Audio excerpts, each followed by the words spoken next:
तो बच्चे कैसे हैं? आशा करते हैं कि आप लोग अच्छे होंगे, मन से पढ़ाई करते होंगे। कल आप लोगों का सेंटअप एग्ज़ाम है हिंदी का और संस्कृत का। तो आशा करते हैं कि आप लोग का सभी हिंदी और संस्कृत का अच्छे से अच्छे एग्ज़ाम जाए, पेपर आप लोगों का अच्छा से अच्छा जाए।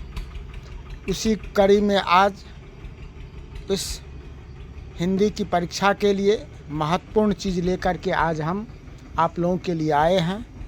तो इस Krishna tuition centre YouTube channel पर आप लोग इस क्लास को, आज का जो बहुत ही इम्पोर्टेंट क्लास है व्याकरण, हिंदी व्याकरण पार्ट 2, इसको अधिक से अधिक शेयर कीजिए ताकि सभी के पास में यह जाए, सबको फ़ायदा मिल सके। तो आइए पहला क्वेश्चन हम ये हिंदी व्याकरण पार्ट 2 का पहला क्वेश्चन देखेंगे। जो पहला क्वेश्चन हमारा क्या है, जो समास से लिया गया है, समास का क्वेश्चन है। तो इसमें पहला क्वेश्चन है अपाद मस्तक। अपाद मस्तक में कौन सा समास है?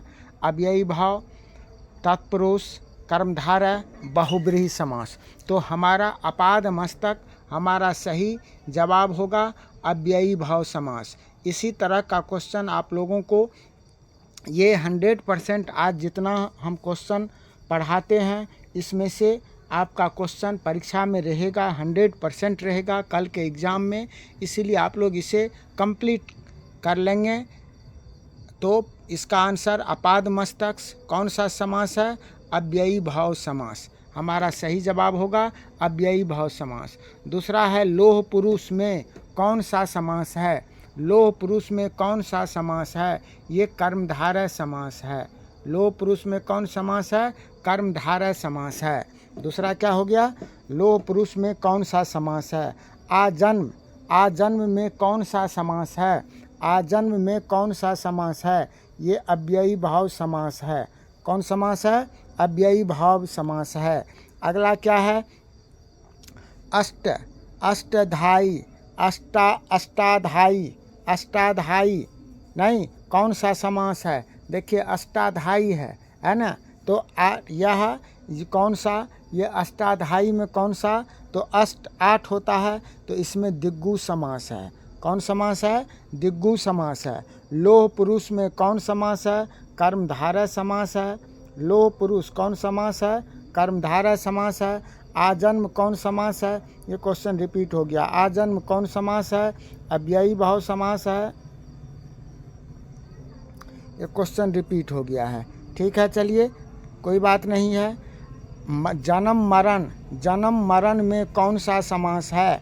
जन्म मरण, देखिए जिस समास का दोनों पद प्रधान हो उसे क्या कहते हैं? द्वंद्व समास कहते हैं। तो जन्म मरण कौन समास हो गया? जन्म मरण ये द्वंद्व समास हो गया। कौन समास हो गया? द्वंद्व समास हो गया जन्म मरण। उसके बाद क्या है? चंद्रमुख कौन सा समास है? अव्ययी भाव, तत्पुरुष, कर्मधारय, बहुब्रीहि समास। नहीं, चंद्रमुख तो क्या होगा? चंद्रमा के समान जिसका मुख है। नहीं, ये कर्मधारय समास है। इसमें उपमा उपमेय है। जिस समास में उपमा उपमेय रहता है नहीं, या विशेष विशेषण रहता है उसे कर्मधारय समास कहते हैं। उसके बाद है लंबोदर, कौन सा समास है? ये क्या बहुब्रीहि समास होगा। लंबा है जिसका उदर, है ना। बहुब्रीहि समास क्या कहते हैं? जो अपने सामान्य अर्थ को छोड़कर विशेष अर्थ धारण करता है उसे बहुब्रीहि समास कहते हैं। तो ये बहुब्रीहि समास हो गया। लंबोदर कौन समास हो गया? बहुब्रीहि समास। अगला प्रश्न है हमारा राजा रानी कौन समास है? फिर राजा और रानी दोनों पद प्रधान है। राजा और रानी दोनों पद प्रधान है, तो इसमें क्या होगा? द्वंद्व समास होगा। बहुत अच्छा, द्वंद्व समास होगा। गगनचुंबी में कौन सा समास है? गगनचुंबी, है ना। तो इसमें अंतिम पद प्रधान है, तो ये तत्पुरुष समास है, गगन को चूमने वाला। अष्ट धातु में कौन समास है? 8 क्या है? संख्यावाचक शब्द है। जिस शब्द का पहला पद संख्यावाचक होता है उसे दिग्गु समास कहा जाता है। तो इसमें अष्ट धातु में क्या हो गया? ये दिग्गु समास होगा। सी नंबर का हमारा सही आंसर होगा। एड़ी चोटी कौन समास है? एड़ी चोटी कौन समास है? देखिए अव्ययी भाव, तत्पुरुष कर्मधारय नहीं, ये द्वंद्व समास होगा। कौन समास होगा? ये जिसका कि दोनों पद प्रधान होता है ना, तो इसका डी नंबर का हमारा सही जवाब होगा निस्तेज। अब देखिए उपसर्ग संबंधी, उपसर्ग संबंधी क्वेश्चन लेते हैं। निस्तेज उपसर्ग किसे कहते हैं? जो किसी शब्द के पहले लगकर उसके अर्थ को बदलता है। तो निस्तेज, तेज में जो है, तेज में आपको कौन तेज शब्द है उसमें क्या लगा हुआ? निस्तेज, निस लगा हुआ है ना। तो निस्तेज में क्या होगा? ये निस, देखिए निस, ये सी नंबर का निस होगा, है ना, क्योंकि यहाँ पर सौतः संयुक्त है, इसीलिए 100 में हलंत होगा, ये याद रखिएगा। नहीं, बुढ़ापा में कौन सा उपसर्ग है? बुढ़ापा, बुढ़ापा में उपसर्ग, जो शब्द उपसर्ग कहता है बुढ़ापा, नहीं ना, बुढ़ापा में कौन सा है? तो पा है, ठीक है।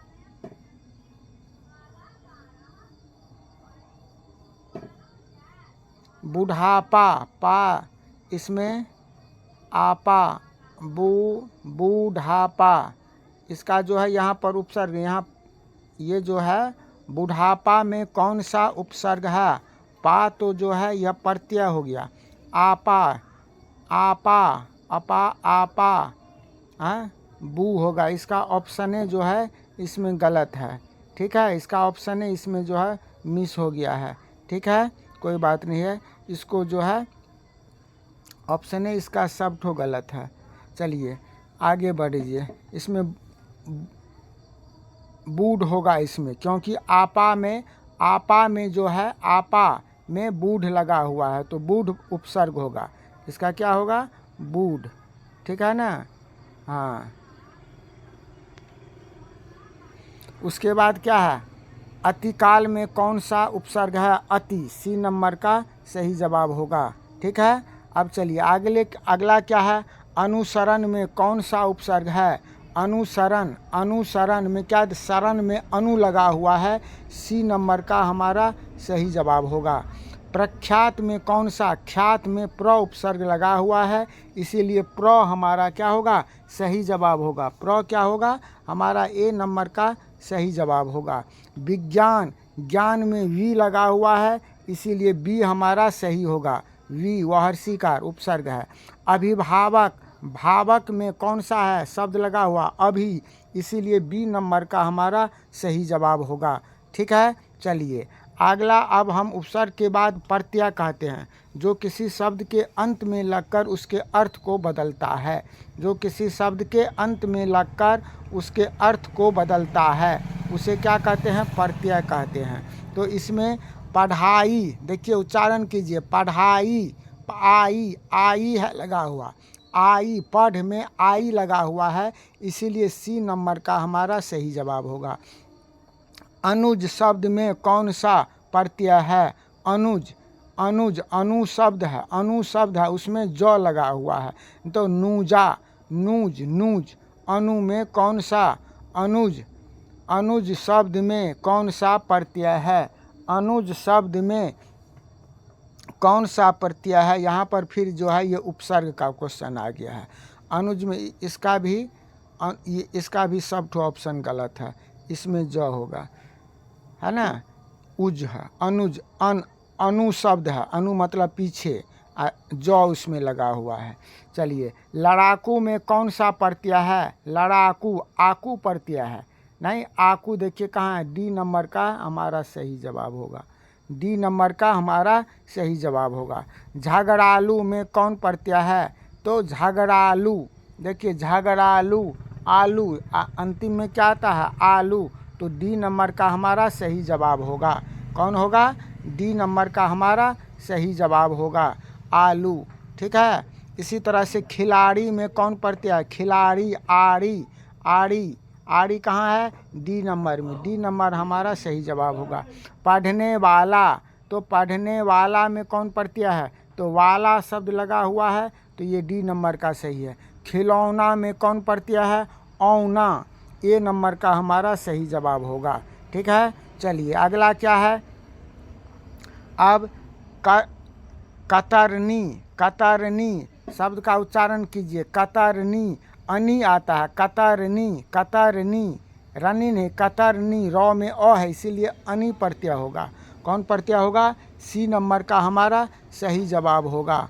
ठीक है। हाँ, भीड़ंत में कौन सा प्रत्यय है? भीड़ंत अंत का है। भीड़ंत, भीड़ में अंत लगा हुआ है तो क्या हो जाएगा? भीड़ंत अंत, इसमें अंत आत इत तो अंत होगा। बी नंबर का हमारा सही जवाब होगा। ठीक है। अगला है फैलाव। फैलाव में कौन सा प्रत्यय है? अगला क्या है? फैलाव। देखिए आब, फैल में आब लग गया है तो क्या हो गया? फैलाव, आब प्रत्यय है। दिखावट में कौन सा प्रत्यय है? दिख में आवट है, दिखावट, अंतिम में उच्चारण आता है आवट, इसीलिए सी नंबर हमारा सही जवाब होगा। सी नंबर हमारा सही जवाब होगा। अब मुहावरा के संबंधित हम प्रश्न देखेंगे। मुहावरा से संबंधित जो प्रश्न है उसको हम लोग देखेंगे। हाथ साफ करना, हाथ साफ करना मुहावरे का सही अर्थ क्या है? हाथ साफ करना, इस मुहावरे का सही अर्थ क्या है? हाथ धोना, सफाई करना, चोरी करना, गंदगी फैलाना। क्या कहते हैं? उसने वह हाथ साफ कर लिया, अपना हाथ साफ कर लिया था, अर्थात चोरी कर लिया, तो चोरी करना इसका सही जवाब होगा। अक्ल पर पत्थर पड़ना मुहावरे का सही अर्थ क्या होता है? बुद्धि का उपयोग में बुद्धि भ्रष्ट होना। क्या होगा इसका? बुद्धि नहीं, ये क्या होगा? बुद्धि भ्रष्ट होना। अक्ल का पत्थर, बुद्धि भ्रष्ट होना। अगर मगर मुहावरे का क्या अर्थ होगा? अगर मगर करना, इस मुहावरे का सही अर्थ क्या होगा? अगर मगर करना, इधर की बात उधर करना, कपट करना, व्यर्थ समय गंवाना। क्या होगा? बहाने बनाना। ये देखिए इसका क्या होगा? तो इधर की बात उधर करना, है ना। अगला है घी के दिए जलाना, नहीं, आनंद मनाना, खुशी मनाना। उसके लकीर का फकीर होना, अगला क्या है? लकीर का फकीर होना। इस मुहावरे का सही अर्थ क्या होगा? लकीर का फकीर होना। इस मुहावरे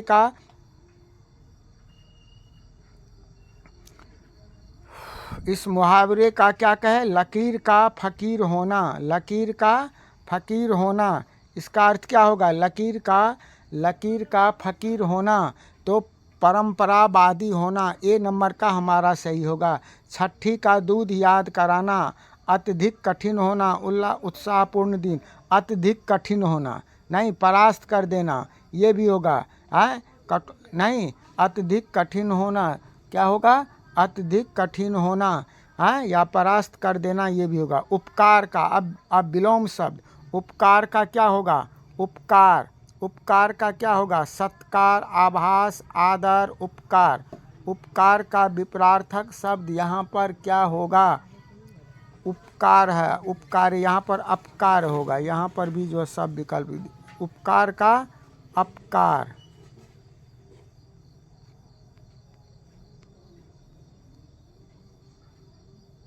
अपकार, उपकार का क्या होगा? अपकार। ठीक है। आदर का विलोम शब्द क्या होगा? अनादर, निरादर। हाँ, ये भी चलेगा। आदर का क्या हो जाएगा? निरादर। आदर का क्या हो जाएगा? आदर का क्या हो जाएगा? आदर का होगा निरादर। बी नंबर का हमारा सही। विरक्त का विपरार्थक क्या होगा? अनुरक्त। विरक्त का क्या हो जाएगा? अनुरक्त। विरक्त का अनुरक्त। C number.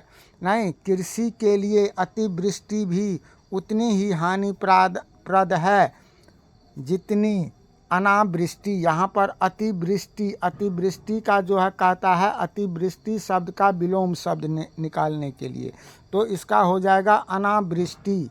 क्या हो जाएगा? अनावृष्टि।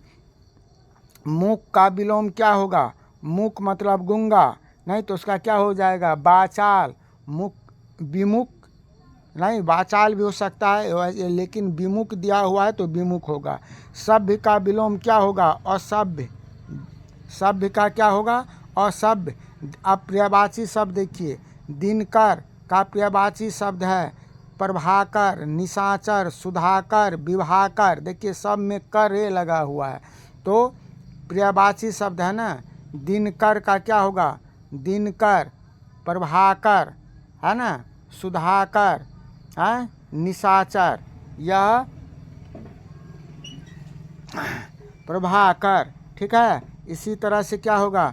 मोती का पर्यायवाची शब्द क्या होगा? सीप। मोती का क्या होगा? सीप। मोती का क्या होगा? सीप। सी नंबर का सही जवाब होगा। दूध का पर्यायवाची शब्द क्या होगा? क्षीर। अग्नि का पर्यायवाची शब्द क्या होगा? अनल। नहीं, अग्नि का पर्यायवाची शब्द अनल। ठीक है। अग्नि का क्या हो जाएगा? अनल। है। उसके बाद क्या? आँख का पर्यायवाची शब्द। आँख का क्या होगा? आँख का पर्यायवाची शब्द क्या होगा?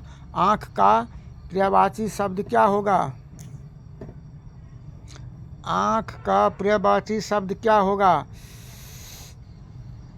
चलिए, चक्षु। आँख का क्या हो जाएगा? चक्षु। आँख का क्या हो जाएगा? चक्षु। ए नंबर का सही जवाब होगा। कोयल का पर्यायवाची शब्द है पद्मा। कोयल का पर्यायवाची शब्द क्या होगा? कोयल का पद्मा। बी नंबर का सही जवाब होगा। गंगा का भागीरथी। गंगा का पर्यायवाची शब्द भागीरथी। ठीक है। इसके बाद क्या होगा? गणेश का पर्यायवाची शब्द क्या होगा? गजानन। गणेश का क्या होगा? गजानन। गणेश का क्या होगा बाबू? गजानन। बहुत अच्छा। जेठ का अब जो है स्त्रीलिंग पुल्लिंग। जेठ का स्त्रीलिंग रूप क्या होगा? जेठरायन, जेठरानी, जेठानी, है ना। क्या होगा इसका? जेठानी। क्या होगा? डी नंबर का सही। नायक का स्त्रीलिंग रूप क्या होगा? नायिका। नायक का नायिका। नायक शब्द का स्त्रीलिंग रूप क्या होगा? नायक शब्द का स्त्रीलिंग रूप नायिकी। नायिकी। नायिका होगा। नायक शब्द का स्त्रीलिंग रूप क्या होगा? नायिका। सी नंबर हमारा सही जवाब है। ठीक है। अगला क्या है? भोर क्या है? स्त्रीलिंग है। भोर कौन लिंग है? भोर। भोर कौन लिंग है? स्त्रीलिंग है। भोर कौन लिंग है? स्त्रीलिंग है। बी नंबर का सही जवाब। लाज कौन लिंग है? लाज कौन लिंग है? बताइए, लाज कौन लिंग है? लाज भी स्त्रीलिंग है। लाज क्या है? स्त्रीलिंग है। कौन सा शब्द इसमें स्त्रीलिंग है? संयम, हिम्मत, चाक्षु, पनघट। कौन सा है? कौन सा शब्द है? तो हिम्मत। हिम्मत। हिम्मत क्या है? स्त्रीलिंग है। बी नंबर का सही जवाब होगा।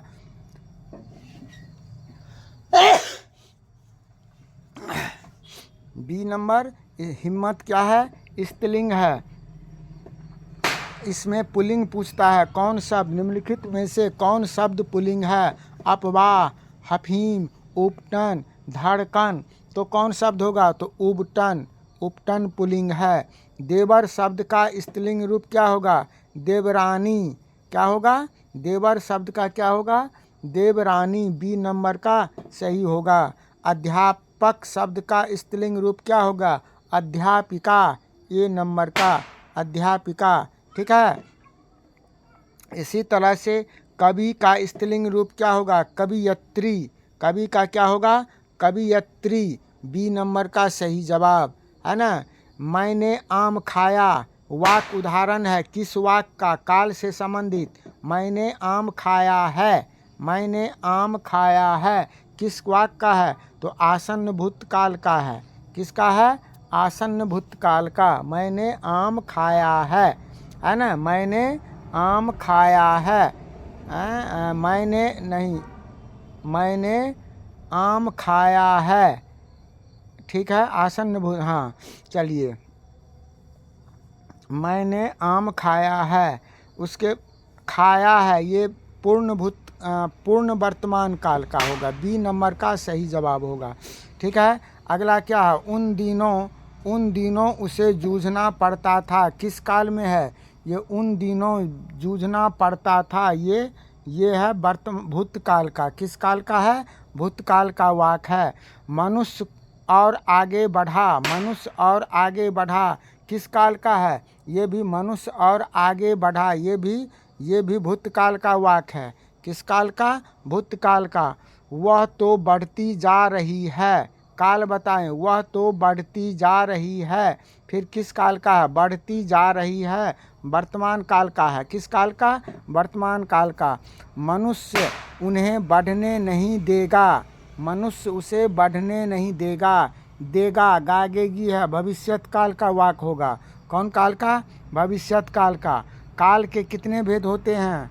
काल के कितने भेद होते हैं? काल के 3 भेद होते हैं। काल के कितने भेद होते हैं? काल के 3 भेद होते हैं। वर्तमान काल के कितने भेद होते हैं? 6 भेद होते हैं। तो इस तरह से हम लोग आज सभी नहीं काल से संबंधित पर्यायवाची शब्द, समास हैं, स्त्रीलिंग, ये इस आज के इस क्लास में देखें। कल जो आपका एग्ज़ाम है उस एग्ज़ाम में इससे जो है सारे क्वेश्चन रहेगा, आप लोग इससे अच्छे तरह से ठीक कर लेंगे। इसी आशा के साथ आप सबों छात्र छात्राओं को बहुत बहुत धन्यवाद। इसी के साथ आज की क्लास यहीं समाप्त होती है। जय हिंद।